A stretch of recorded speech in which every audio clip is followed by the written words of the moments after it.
So, Flo, who are you? Well, the easy answer to that is I haven't got a bloody clue. it's I one of the things about the poem. Well, I mean, yeah, there's quite a lot of things about the poem, but one thing is I kind of quite profoundly disagree with it, in the sense that it's saying, well, don't tell me about your roles and what you do and those kind of things. Um, and I kind of understand what it's saying, but the roles that I've had, I mean, if you think about, the labels that I might put on, things like Quaker and feminist and lesbian and, all the rest of it, and the kind of the things that, get me going and make me want to do stuff in the world, and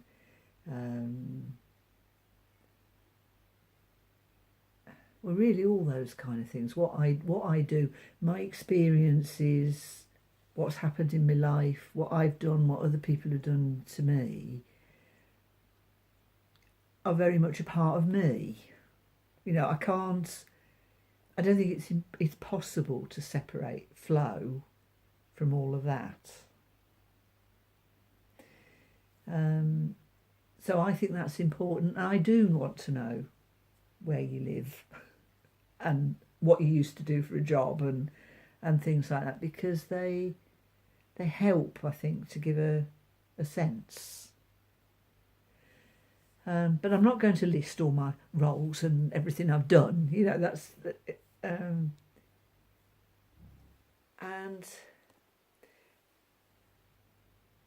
the thing about, I suppose I'm going to use the word the seed, because that seems to me kind of what I'm talking about when I'm trying to answer that question, who am I? And I don't know what that is. So the God within, whatever. But that part of flow that is somehow in relation with the eternal, I suppose, is what I see as being the real answer to who am I. I don't know, have you read that? I can't remember who wrote it, but it's called Who Dies. All the Quakers read it in the 80s. But it's essentially a book about dying well, and talking about preparation for dying well. And it's really about kind of stripping down, I suppose. It's about, well, what is that core that is going to go on? What's the bit that does, so it's like, I suppose I would say that when I die, the stuff that I've done in my life, and to a certain extent the stuff I've beed in my life, will probably live on for a fairly short time, in people's memories, and, in maybe some of the things I've created and that kind of thing. But I don't have any sense of a kind of a legacy, I suppose you might say. I mean, talking to my friend who died last year, she'd always been a big activist, and her big regret, as she knew she was dying, was, I didn't manage to change the world after all, did I? But and sort of talking that through with Pam about, well, where am I with that? And I feel a bit that way as well. I didn't manage to change the world either. But Pam had children and grandchildren, so that was, I don't have that.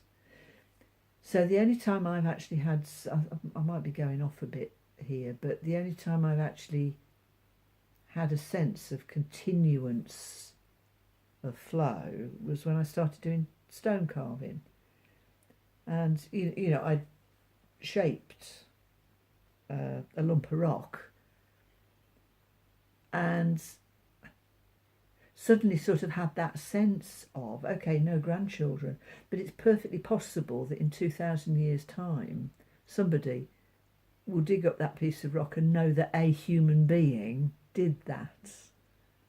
And I rather liked that sense.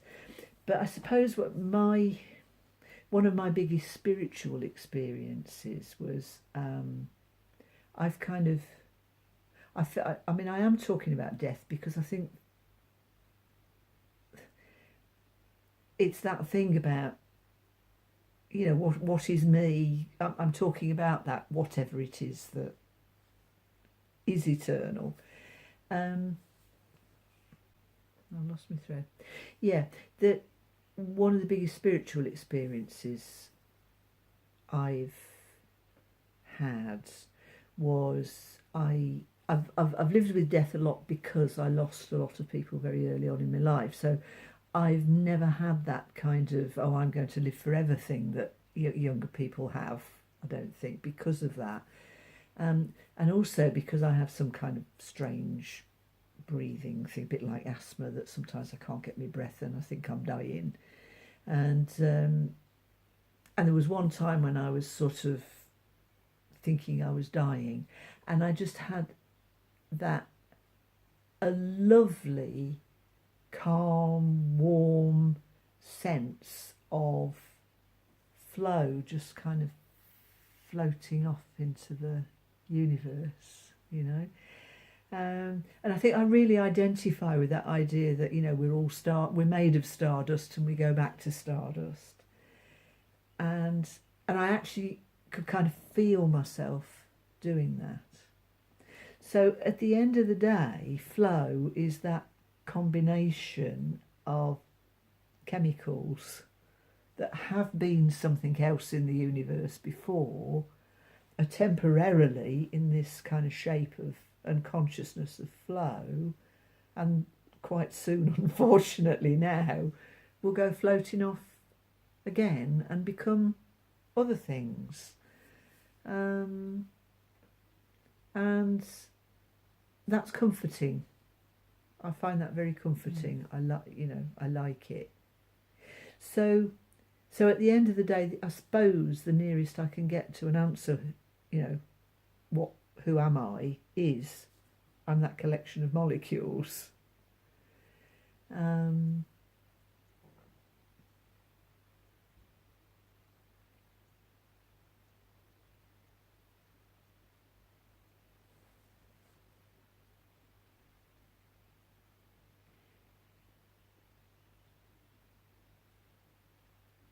I think that's kind of about. I've sort of. I think anything else I'm going to say is going to be a bit of an elaboration on that rather than a kind of anything new. But I can go on talking.